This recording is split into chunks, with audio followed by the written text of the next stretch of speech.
You can move 1,000 miles and still wake up inside the same life.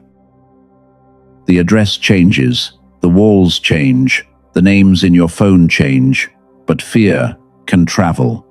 Overthinking can travel, and the habit of doubting yourself before a good decision can travel too.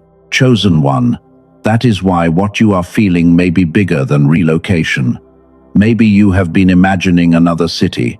Maybe a place you once defended now feels strangely small. Maybe the same conversations leave you tired, even when nobody has said anything cruel. Maybe you have opened maps at night. You have looked at apartments, jobs, or neighborhoods. You have pictured what morning could feel like somewhere nobody knows the old version of you. Do not turn that feeling into a prophecy. But do not dismiss it before you understand what it may be showing you. Here is the question underneath all of it. What if the life you are preparing to enter requires a version of you that your present environment has never had permission to meet? A new location cannot create a new life if the same fears keep making every important decision. If you have struggled to decide, you may have called yourself indecisive. You may have said, you need more faith. But sometimes indecision grows because two identities are competing for authority inside the same person. One version of you was trained to preserve what is familiar. It knows who to please, what to avoid, and when to stay quiet. The other version accepts uncertainty because it knows that growth rarely arrives with complete proof. This does not automatically mean you should move. It does not mean every uncomfortable room is a sign to leave. It means you need a better question than, where should I go? Ask instead, who keeps making the decision about whether I stay? Sometimes the deepest attachment is not to a street, a job, or a relationship. Sometimes it is to the identity that became useful there. You learned how to be needed. You learned how to stay agreeable. You learned how to stay small enough that everyone else could remain comfortable. When that identity has protected you for years, letting it go can feel dangerous, even when your life asks for more space. Even when your mind knows something has changed. You are not only choosing a place, you are choosing which self gets to lead. This is the first breakthrough. You may not be confused about the future. You may be loyal to a version of yourself built for the past. You need to see what part of you believes staying the same is the safest form of love. If this speaks to you, hold one sentence with me. I am ready to see. Not ready to run, not ready to force, ready to see. Clarity comes before movement, and movement without clarity can carry the old life into a new address. Now, keep one question open. What if the thing you keep calling peace is not peace at all? What if it is only predictability, wearing the clothes of safety because you have lived with it for so long? That is where the real separation begins. Chosen one, predictability has a quiet power.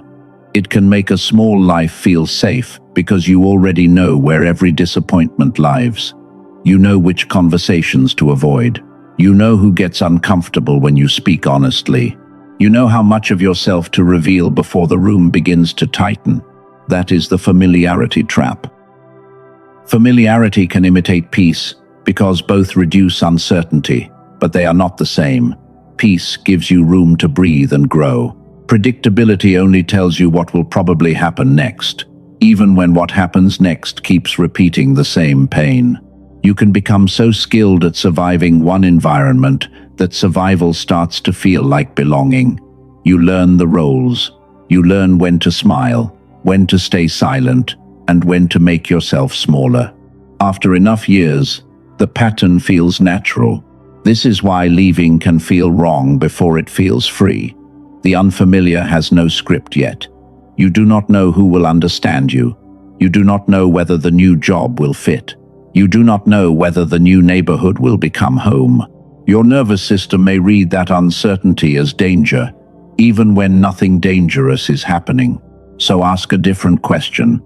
Does this place give me peace, or does it simply give me predictability? Peace does not require you to disappear. Peace does not demand that you betray your own growth.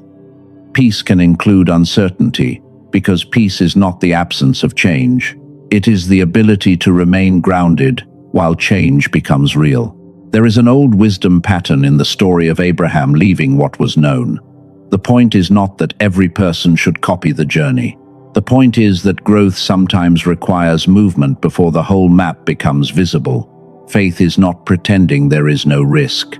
It is refusing to call familiarity sacred simply because it is known. But there is an important warning here. Not every desire to leave is guidance. Sometimes we want a new city because we are tired of facing an old wound. Sometimes we call escape freedom because escape feels faster than healing. That is why discernment needs more than emotion. Use 3 checks. First, are you only trying to get away from pain, or are you moving towards something specific and healthy? Second, does the same pattern keep appearing in different places and relationships? Third, are you willing to do internal work even if the scenery changes? If the answer to the first question is only escape, slow down. If the answer to the second is yes, pay attention. If the answer to the third is no, then a new location may give you new scenery without giving you a new life. The point is to stop asking geography to solve what belongs to awareness. This is where many people get trapped. They stay because leaving feels uncertain. Then they call the certainty of repetition peace. The room stays familiar, the role stays familiar, and the soul keeps whispering that familiarity is not the same thing as alignment. Hold this sentence: familiar is not peace. Let it separate what you have confused. Let it help you examine what feels safe, because you have practiced it for years. You do not need to condemn it. You only need honesty to see what it still asks you to become. Something else is about to become clear. Even if you leave the street, the job, the apartment, and the people, one thing can still climb into the car with you. It has no weight. It takes no room. Yet it can rebuild the same life wherever you go. That is the thing we need to unpack next. Chosen one. Now we come to the question that exposes what relocation alone cannot fix. If you had to leave tomorrow, what would follow you that no suitcase could hold? Your furniture could stay, your address could change, but fear can travel, people-pleasing can travel, self-doubt can travel. This is why I want to give you something practical. I call it the Suitcase Test. It is not about packing boxes. It is about identifying the patterns that would quietly climb into the new life with you, then begin rebuilding the same emotional world under a different roof. Start with the first question: what do I refuse to carry forward? Do not answer with a person. Go deeper. Maybe it is the need to explain yourself before making a choice. Maybe it is guilt whenever someone dislikes your boundary. Maybe it is waiting for permission from people who benefit when you stay unchanged. Second, ask this: what role have I been playing to remain accepted? Maybe you became the rescuer. Maybe you became the quiet one. Maybe you became the person who never needs anything. Those roles can look like personality, but sometimes they are survival agreements made long ago.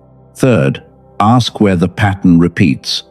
Does the same fear show up at work and in love? Do you become invisible around strong personalities? A repeated pattern matters because a new location does not erase a practiced response. Fourth, imagine that nobody in the new place knows your history. Nobody expects the old performance. How would you speak differently? What would you stop apologizing for? What would you attempt if you did not have to protect the identity everyone recognizes? An environment can become a mirror. Stay there long enough and you may confuse the reflection with your identity. Sometimes a new environment gives you enough space to notice what never had room to become visible. Picture a simple morning, a room with different light coming through the window, a street you are still learning. Nobody nearby knows the role you used to perform. You get to choose your rhythm before someone else assigns it to you. A new location can create space, but you still decide what fills it. You do not have to rehearse the same explanation. You do not have to make yourself smaller. You can let a different pattern become possible. Here is the breakthrough. You can physically leave and psychologically remain. You can change jobs while keeping the same fear of visibility.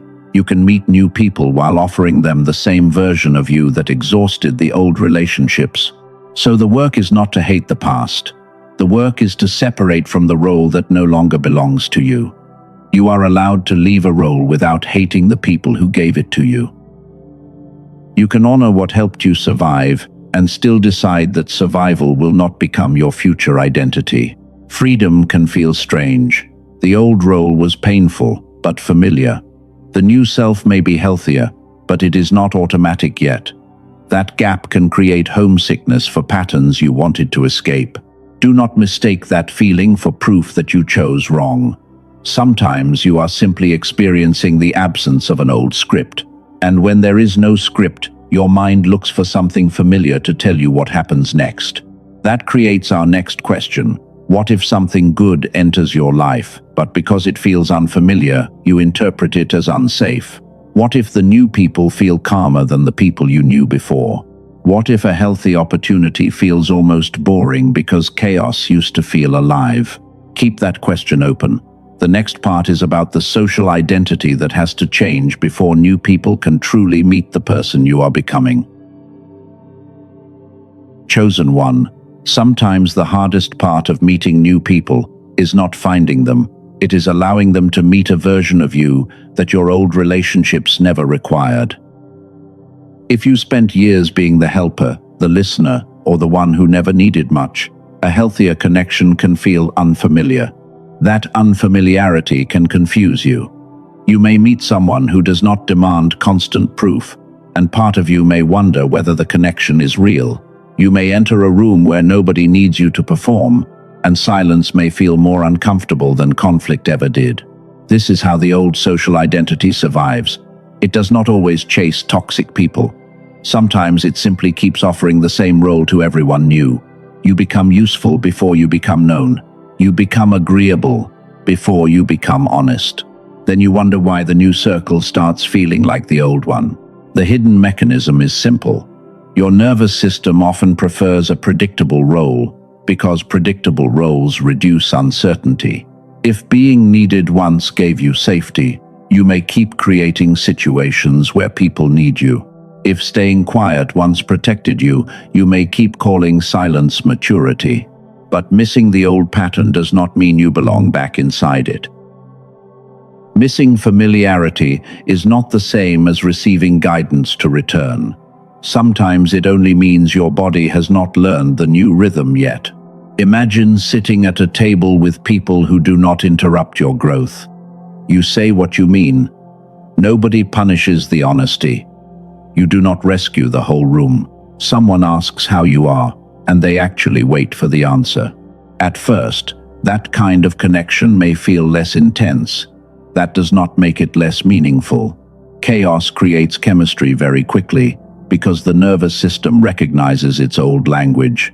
Healthy connection can feel quieter, because it is not asking your body to survive the conversation. This matters if a new location is part of your next season. You are not only looking for new people, you are learning how to stop recruiting people into the role you are trying to leave. A new circle cannot know the real you if you introduce them to the old performance first. So use one question when you meet someone new. Do I feel free to become more honest around this person, or do I feel pressure to become more useful? The answer will not tell you everything, but it will reveal the direction of the relationship. Hold this sentence. I release the old role. You do not need to abandon kindness. You do not need to stop caring. You only stop making usefulness the price of belonging. And now there is another layer. You can release the old role, meet healthier people, and still struggle to recognize the right opportunity when it appears. That is because social freedom is only one part of the transition.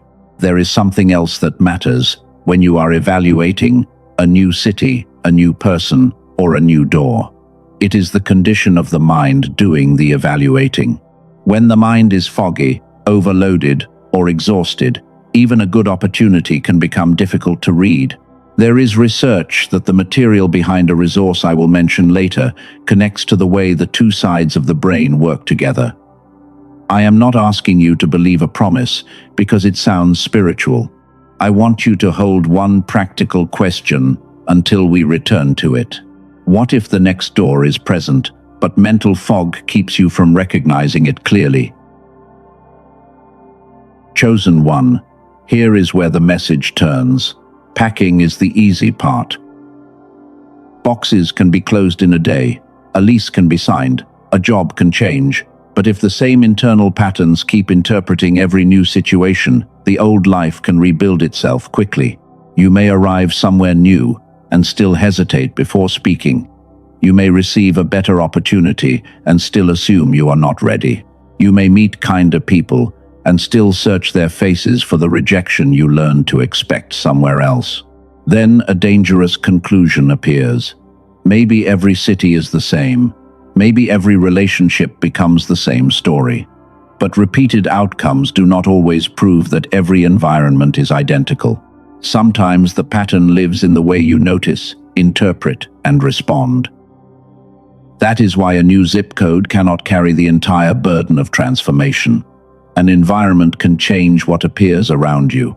It cannot automatically change the lens through which you read what appears. I call this the receiver principle. Your environment influences what becomes available. Your receiver influences what you notice, what meaning you give it, and what you decide to do next. This is not mystical language.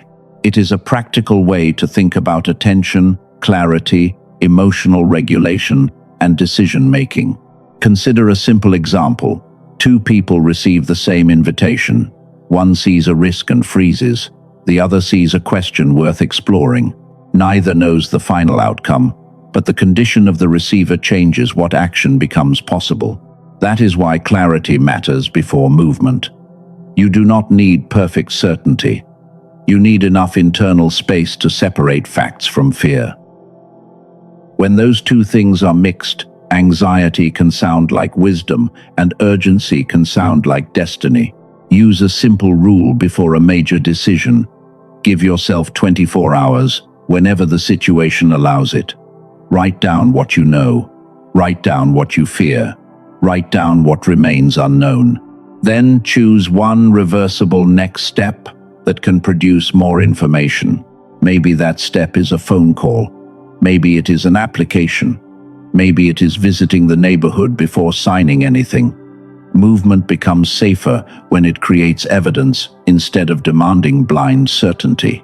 Some of you are thinking, I have heard that my season is changing for years. That resistance deserves respect. You do not need another dramatic prediction. You need criteria. Look at the pattern. Look at the options. Look at your resources. Look at what happens when you take one grounded step. Do not let anyone pressure you into calling every restless feeling a divine command. The goal is not to become easy to persuade. The goal is to become difficult to confuse. Hold this sentence. Clarity before movement. Not fear before movement. Not excitement before movement. Not somebody else's certainty before movement. Clarity. Now return to the question I asked earlier. What if the next door is present, but mental fog keeps you from recognizing it clearly?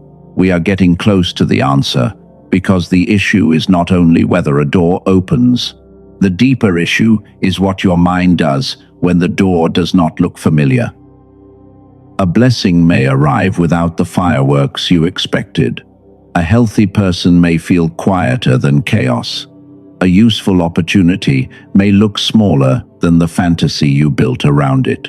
If your old life trained you to recognize only what resembles the past, something new may look wrong at first. You do not only need a new possibility, you need enough clarity to recognize it without forcing it to resemble what you already know. Chosen one, here is the missing piece. Why can someone understand every word of this and still freeze when a real opportunity appears? Because knowing what is true and being ready to act on it are not always the same thing. A new door may not look dramatic. It may arrive as an ordinary email. It may look like a smaller job with better people. It may look like one simple conversation that changes what becomes possible next. This is the fourth breakthrough. You do not only need an open door, you need enough clarity to recognize a door that does not resemble the one you pictured. That is why the condition of the receiver matters. Let me say this plainly. Your environment can reinforce old habits. Your identity can keep choosing familiar roles. Fear can distort interpretation. Mental overload can make every option feel heavier than it is.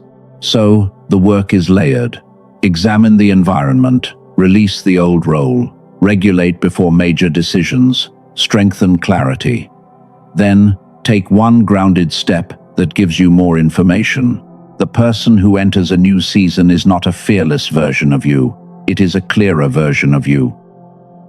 Clarity is real, but clarity that never becomes action leaves the suitcase exactly where it was. Earlier, I asked you to hold a question about the receiver.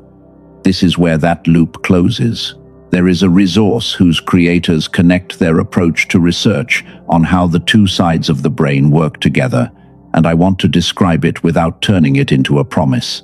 The product material points back to work associated with Doctor Roger Sperry, who received the Nobel Prize in 1981 for research involving specialized functions of the cerebral hemispheres. That history does not prove that a commercial product will create a specific result for you. The creators describe their method as supporting what they call whole brain activation through hemisphere synchronization. They also share customer stories. According to their material, a woman from California described persistent mental fog and feeling as if life was happening to her. She reported feeling clearer after using the resource. That is her reported experience, not a guarantee. The material also describes a man from Texas who carried heavy responsibility while struggling with mental fog. He also reported clearer thinking after use. The resource is called the Genius Switch. According to its creators, it is a digital audio program built around what they call neural sync technology. The routine is simple. You use headphones, close your eyes, relax, and listen to an 8-minute targeted auditory sequence each day. The creators position it as different from a generic meditation track. They describe it as a method designed around hemisphere synchronization rather than a simple mood-based listening experience. That is their explanation, and you should review the details yourself. The reason it fits this conversation is not because an audio track can choose your future. It cannot. It cannot tell you where to live. It cannot tell you whom to trust. It cannot replace prayer, discernment, medical care, or thoughtful decision-making. Its relevance is narrower. If you are working on clarity, focus, and a steadier mental routine while making important changes, this is one tool you may choose to examine. The receiver still belongs to you. According to the product material, Access is currently listed at $39. The package also includes lifetime access and 4 digital bonuses, including a guided visualization, a grocery guide, a classic manifestation book, and a 5 habits infographic. The same material states that a money-back guarantee is offered. It also says the current price may change. Read the actual terms before deciding. Do not buy because you feel rushed, and do not treat a price statement as a spiritual sign. If you want to explore it, use the official page linked in the description and the pinned comment. Similar names elsewhere do not necessarily represent the same material, so verify the source before making any decision. Keep the hierarchy clear. A tool can support a routine. It cannot make the phone call. It cannot submit the application. It cannot set the boundary. That part still belongs to you. The new life is not purchased. It is built through clear decisions, repeated action, and the courage to stop asking the old version of you for permission to become someone new. Chosen one, a tool can support clarity. It cannot make the move for you. It cannot choose the city. set the boundary, send the application, or speak the truth you have delayed. Those actions still belong to you. The next season is not built by inspiration alone. It is built through grounded movement. You do not need to cross the entire distance today. You need one step that creates evidence about what is possible. Start with 3 words: clarify, test, move. Clarify what you actually want before fear edits the answer. Test the idea in the real world. Then move one piece that can be changed again if new information appears. If a city keeps returning to your mind, research it. Check the cost of living, neighborhoods, and work available there. If possible, visit before making a permanent decision. Let reality join the conversation. If a new career direction is calling you, do not begin with resignation. Begin with evidence. Update the resume, send the application, speak to someone already doing the work. A reversible step can reveal more than another month of overthinking. Fear may say you do not have enough money. It may say you do not have enough support. It may demand complete certainty before you begin. But movement can begin with information long before it begins with relocation. Use what I call the 72-hour evidence move. Within the next 72 hours, take one action that produces new information. Make one call, send one email, build one budget, visit one neighborhood, ask one honest question. The goal is not to force an outcome. The goal is to interrupt the cycle where fear survives because nothing is ever tested. When you create evidence, imagination loses some of its power to exaggerate danger and possibility. Maybe the evidence tells you to move. Maybe it tells you to wait. Maybe it reveals a better option you could not see before. All 3 outcomes are useful because clarity is more valuable than drama. Remember what we said about the resource earlier. A tool may support focus and a steadier routine, but it cannot perform courage or practical preparation for you. The real shift begins when insight becomes behavior. So do not ask whether you are ready for the whole new life. Ask whether you are ready for the next honest action. You may not need a moving truck yet. You may need a conversation, a visit, a budget, or one application. This is how the new life becomes real without becoming reckless. You gather facts. You notice what fear adds to those facts. You act on what is clear, and you leave room for new evidence to change the plan. Chosen one, your future does not require panic. It requires participation. The door may open slowly. The answer may arrive in pieces. There is one more thing before we close this journey. I want you to meet the version of yourself who wakes up after the transition becomes ordinary, not the fantasy version, the real one. Because if you can meet that person without turning the future into a dream, you can begin becoming that person before the address ever changes. Chosen one, if it is safe for you to do so, close your eyes for a moment. Let your shoulders drop, let your jaw soften. You are not predicting the future. You are picturing grounded change. Imagine waking in a room that is new to you. Morning light enters through a window you are learning to recognize. The street outside sounds unfamiliar. Your phone is quiet. Notice what is different. You are not performing for anyone. You are not preparing an explanation. You are not scanning the day for who might be disappointed in you. You take one breath, and the morning belongs to you first. Now imagine a message arriving. It could be from a colleague, a new friend, or someone connected to an opportunity. Nothing tells you that this moment is important. It simply asks for a response. Watch yourself respond without panic. You read carefully. You notice what is true. You notice what fear adds. Then you answer from clarity instead of the old need to protect yourself from every unknown.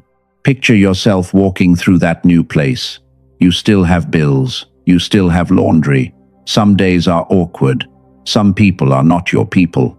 The new life is not perfect, and that is why this image matters. You are not imagining rescue. You are imagining stewardship. The question is no longer, did God finally reward me? The question becomes, what kind of person can care for what is now in front of me? Place one hand over your chest, if that feels comfortable. Notice the breath beneath your hand. You do not need to force calm. Just notice that you are here, and say quietly, I can meet the new without abandoning myself. Again, I can meet the new without abandoning myself. You can enter another city without becoming another performance. You can meet new people without surrendering your boundaries. This is what readiness can look like. Not perfect confidence, not constant certainty, a mind clear enough to pause, a heart steady enough to listen, and a willingness to take the next grounded step. If the resource described earlier fits the clarity practice you want to explore, the official page remains in the description and pinned comment. Make that choice from clarity, not pressure. Decide for yourself. Then return to the deeper work. The tool is not the destination. The new city is not the destination. Even the new opportunity is not the destination. The deeper movement is learning to stop giving the old identity control of every new moment. Picture one final ordinary scene. You are carrying groceries home. You know which street to turn down. Someone new knows your name. There are still problems, but you no longer feel trapped inside the person you had to be before. That is enough. You do not need a perfect life to know something has changed. Sometimes transformation is quieter. It is the moment you realize you are making decisions without asking the past for permission. Before this message closes, hold the person who will wake up inside that life. We are going to release what does not belong in the suitcase, and then we will name who is allowed to walk forward. Chosen one, honor the place you are leaving before you decide what must stay behind. It may have taught you endurance. It may have protected you for a season. You do not need to make the past evil in order to move forward. Gratitude and release can live together. You can bless what was and still admit that it no longer fits. Now, imagine a suitcase open in front of you. Do not fill it with clothes yet. Fill it with the invisible things you carried. The need for permission, the fear of disappointing people, the habit of shrinking, the belief that unfamiliar means unsafe. Place each one down. You do not have to solve it forever in this moment. Just stop calling it necessary. Stop calling it loyalty. Stop calling it wisdom when it is only fear wearing a familiar voice. Leave behind the belief that being late means being forgotten. Leave behind the idea that everyone must understand your decision before it can be right. Leave behind the role that keeps you useful but never fully known. Now, hear this clearly. You are not required to carry every version of yourself forward. You can honor where you have been without remaining there. Say this with intention. I can meet unfamiliar people without shrinking. I can examine new doors without worshiping them or fearing them. I can choose from clarity. I can move when movement is wise. I can stay when staying is wise. I will not let fear pretend to be discernment. I will not let familiarity pretend to be peace. I will not confuse pressure with guidance. I will not call every delay rejection, and I will not call every opportunity destiny. I am ready to meet the life that requires more of the person I have become. I am ready to take the next honest step. I am ready to let new people know me without receiving the old performance first. If the path involves a new location, may you enter it with wisdom. If the path involves staying, may you stay from clarity rather than fear. The goal was never movement for its own sake. The goal was a life aligned with who you are becoming. Hold this final sentence. I move with clarity. I move with clarity because I no longer need fear to make every decision for me. May wisdom lead your feet before excitement ever does. May peace become deeper than predictability.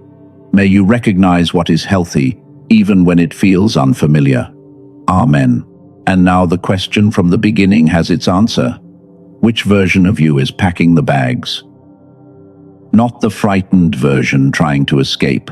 The clearer version is packing, the version that can honor the past without obeying it, the version that can receive new people without performing, and examine new opportunities without forcing them to become signs. Take what belongs, leave what does not. When the next honest step becomes visible, meet it as the person you have already begun to become.